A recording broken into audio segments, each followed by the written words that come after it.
Jasmine Crockett entered the arena prepared for a confrontation. Yet when Pam Bondi presented her with undeniable facts, the situation quickly unraveled before a captivated audience. The room's constricting atmosphere caught everyone off guard.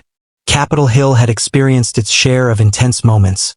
Yet there was something about this hearing that simmered beneath the surface, akin to a pot on the verge of boiling over. The morning air outside was heavy with humidity, saturated with a sense of expectation, and the marble corridors within the Rayburn House office building only intensified that feeling. This was more than a typical policy discussion. This one featured faces affixed, destruction, blazes, detentions.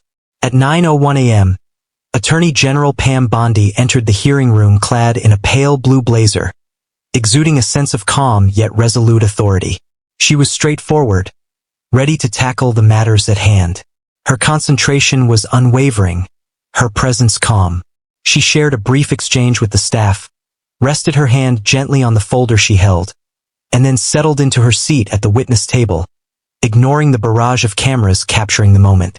Opposite her was Congresswoman Jasmine Crockett of Texas, already perusing her notes.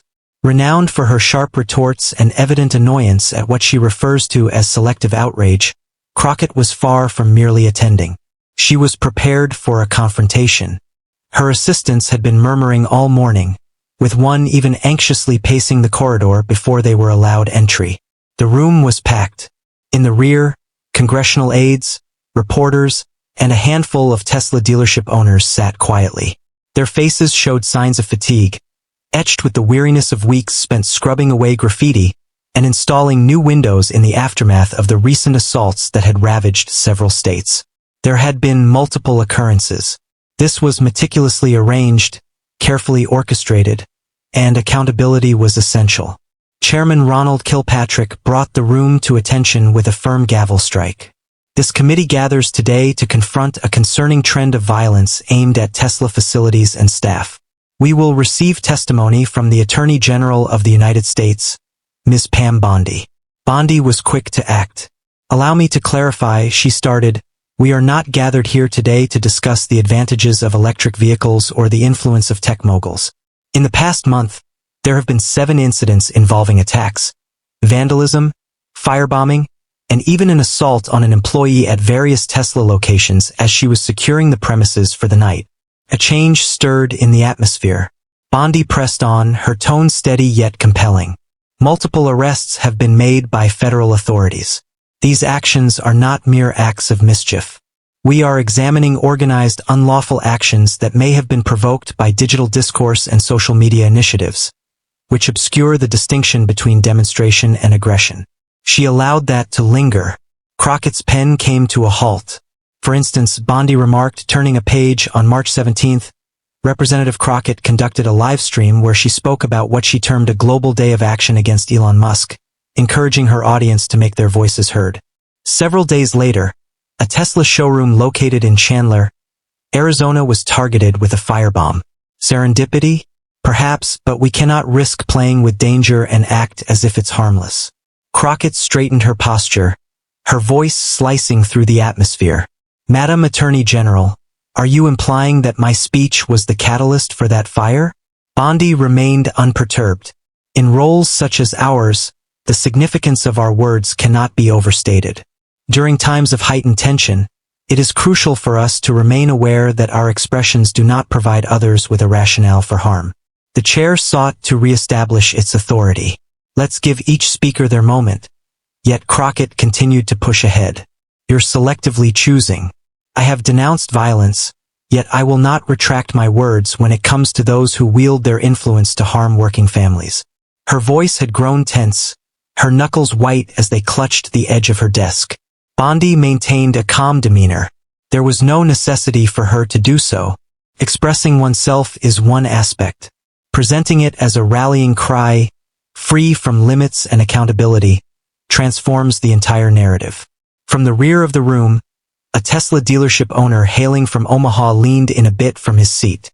His daughter, the one who had been at the front desk before the windows shattered last week, was sitting beside him. Silence spoke volumes between them, an unspoken understanding lingering in the air. Yet Crockett had more to say, and the underlying tension between them was only starting to reveal itself. Crockett positioned her microphone and leaned closer. Are we really making it a crime to voice dissent now? Is this really what it is? Her voice resonated throughout the room, not booming, but piercing, akin to the tension of a string drawn taut, challenging it to break. Bondi maintained her gaze unwavering. She remained utterly still. There is no attempt to criminalize speech, Congresswoman. However, when your expressions align with actual acts of violence, it is entirely reasonable to raise inquiries. We must take it upon ourselves to inquire with them. Crockett let out a humorless chuckle. Are you ready to discuss accountability? Let's discuss the wealthy individuals backing political agendas and evading taxes while everyday Americans struggle under the weight of student loans and medical expenses. A number of committee members shifted in their seats. One of Crockett's aides leaned in to murmur something to her, but she dismissed him with a wave. One cannot simply shield oneself with law and order, she continued, when this administration has neglected its duty to safeguard individuals from the very structures that figures like Musk embody. Bondi gently tapped her pen once on the table. With all due respect, Congresswoman, the conversation at hand does not revolve around policy disagreements. What we are examining is your impact on the public and the timing of your remarks. The silence in the room was palpable. Bondi perused her notes once more, then raised her gaze with a clarity that compelled those around her to pause in anticipation. On March 17th, you stated, and I quote, "If you believe silence is a choice, you are mistaken. If they seek tranquility, we shall respond with dissent. If they seek conflict, we shall respond with intensity." Your precise phrasing. The video amassed more than 1.3 million views. Just 2 days later, a dealership in Eugene, Oregon was engulfed in flames. I'm not implying you started the fire, but you certainly fostered the environment that allowed it to ignite. Crockett's expression shifted subtly, not to one of panic, but rather to one of careful consideration. She mentioned that she was speaking in metaphors. Perhaps, Bondi replied, yet there was someone out there who saw it differently. Now, individuals are hesitant to head to their workplaces. A soft whisper emerged from the rear. One of the committee members cleared his throat, possibly aiming to redirect the discussion to safer territory. Yet neither woman was yielding. The atmosphere in the room had changed once more, and then Bondi unleashed the unexpected blow. She delved beneath her folder and retrieved a printed screenshot. A tweet shared by an individual who began following your page the day after your live stream. It states, and I quote, "They desire our silence. We shall respond with smoke." The post featured an image of a cocktail. She gently pushed the page ahead. Crockett left it untouched. According to Bondi, an individual was taken into custody in Little Rock last week, facing charges of attempted arson. He included your video in his post. The ground seemed to sink beneath me. In that fleeting instant, stillness enveloped the scene. Even the photographer paused their shutter's rhythm. Crockett reclined, taking a moment to gather his thoughts. This platform is being utilized to publicly disparage an elected official. This feels more like a performance for the audience than a pursuit of true justice. Bondi arched an eyebrow, yet her voice remained steady. The performance concludes as the curtain descends. Yet this is genuine. It is your prerogative to voice your dissent, Congresswoman. There is no argument about that. However, when public statements transition into influence that results in unlawful actions, we cannot simply turn a blind eye. The chairman struck the gavel with authority. "Allow me."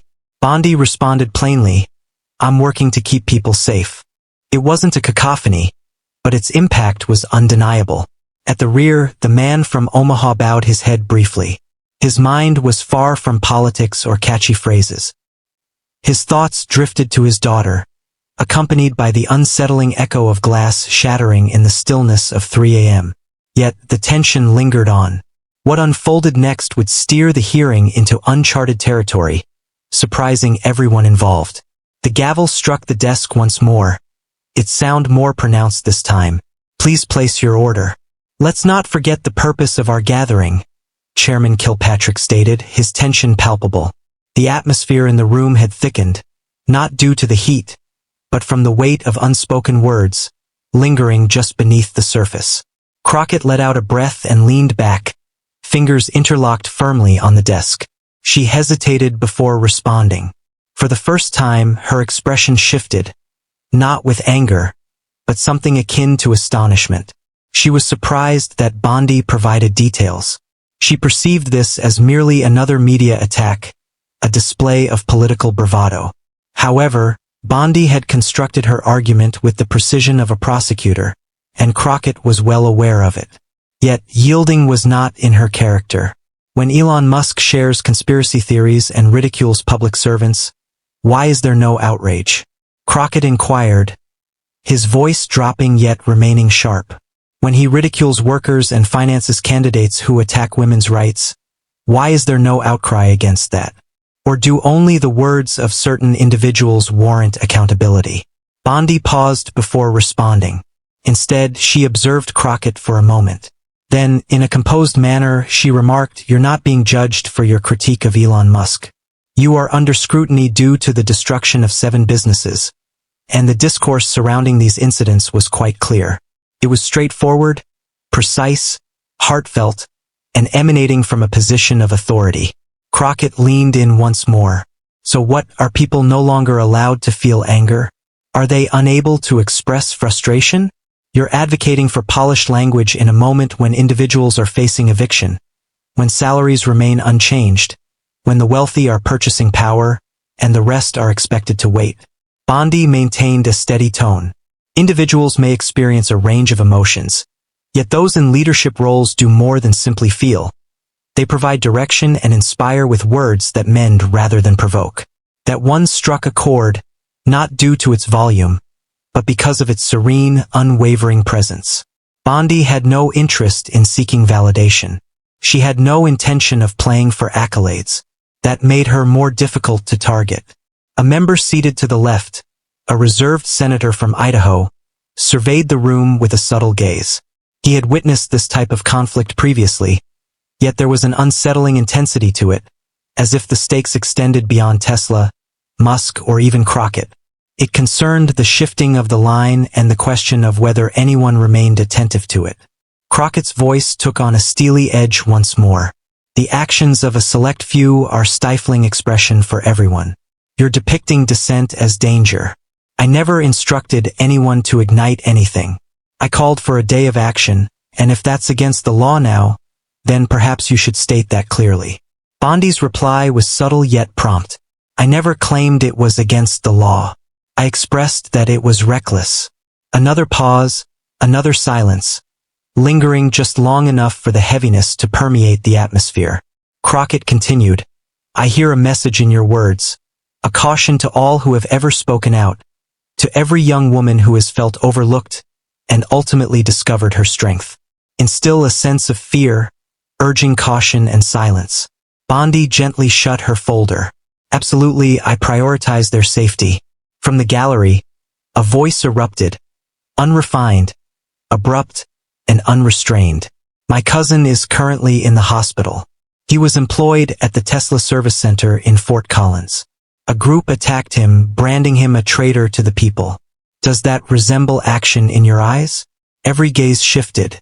A man in his early 30s, his face flushed, stood there, trembling slightly. As security approached, he lifted his hands in a gesture of calm. I'm not here to cause any disturbance. I find myself feeling quite weary, exhausted from feigning that everything is okay. Are you looking for a political battle? All right. However, individuals like my cousin never intended to become a representation. He was merely attending to the brake pads. Crockett fixed his gaze on him, remaining silent. Bondi turned his gaze toward the chairman. Allow him to express himself. The atmosphere was charged, yet the man's utterances had broken through a barrier, leading the dialogue to transition from political discourse to deep-seated anguish. The room had not experienced such stillness all morning. The man in the gallery, known as Anthony Delgado, a technician hailing from Pueblo, Colorado, lowered his arms, still catching his breath. The chair of the committee gestured for security to relax their stance. And for a fleeting instant, the boundaries shifted. No one raised any objections, as it seemed at last that someone was speaking without the intent to compete. He spoke out, unable to contain his thoughts any longer. "My cousin Matteo," Anthony said, his voice trembling, "was closing up last Tuesday. The hour was late. A group of 4 arrived and began shouting. Initially, he believed it was merely a gathering of protesters. However, one individual hurled a stone through the window. One of them wielded a tire iron. He never had the opportunity to escape." He paused, his eyes shimmering, lips quivering. "They claimed he was backing a fascist, asserting that they were involved in a coercive movement. That's how they referred to it. He still has stitches in his scalp. He hasn't returned to work. He claims he's too frightened to even step into his car." Silence enveloped the scene, as if time itself had paused. Even Crockett had averted her gaze, her lips forming a tight line. Anthony gave a slight shake of his head. "He doesn't have wealth. He doesn't engage in politics. He's simply an individual with a passion for automobiles. At the age of 15, I learned the art of engine rebuilding from him. Now he's filled with dread because a decision was made to label Tesla workers as the adversary." His voice faltered at the final word. Bondi remained silent. There was no necessity for her to do so. Her quietude allowed Anthony the room to exhale, to complete his thoughts. And then, quite unexpectedly, she took an action that caught everyone off guard. She faced the chairman. "I would like to respectfully allocate some of my time to allow Mr. Delgado to share his insights. His viewpoint holds significance." Chairman Kilpatrick, taken aback yet visibly touched, nodded slowly. Crockett adjusted her position in the seat. For the first time, she appeared torn, caught between upholding her beliefs and confronting the tangible human cost that loomed just feet away. Anthony took a moment to gather himself, glancing at his shoes before meeting the gaze of those around him. "I'm not attempting to assign fault, but when those in charge speak, their words carry weight, and not everyone can discern the underlying messages. They fail to grasp the essence of metaphors. They fail to consider what brings tranquility and what disrupts it." He regarded Crockett with a gaze that held no accusation, only sincerity. "I understand that you never instructed anyone to harm Matteo. I'm not implying anything, but it all began following that live stream. My aunt has it on repeat. She wonders if perhaps had he chosen to remain at home that evening, everything might have turned out differently. Perhaps she is mistaken, or perhaps she is not." Crockett averted his gaze. "I just wanted to stop," Anthony said softly. Bondi spoke softly. "I feel the same way." The room breathed out. Even Chairman Kilpatrick, typically as rigid as a fence post, leaned in and massaged his temple. "Thank you, Mr. Delgado.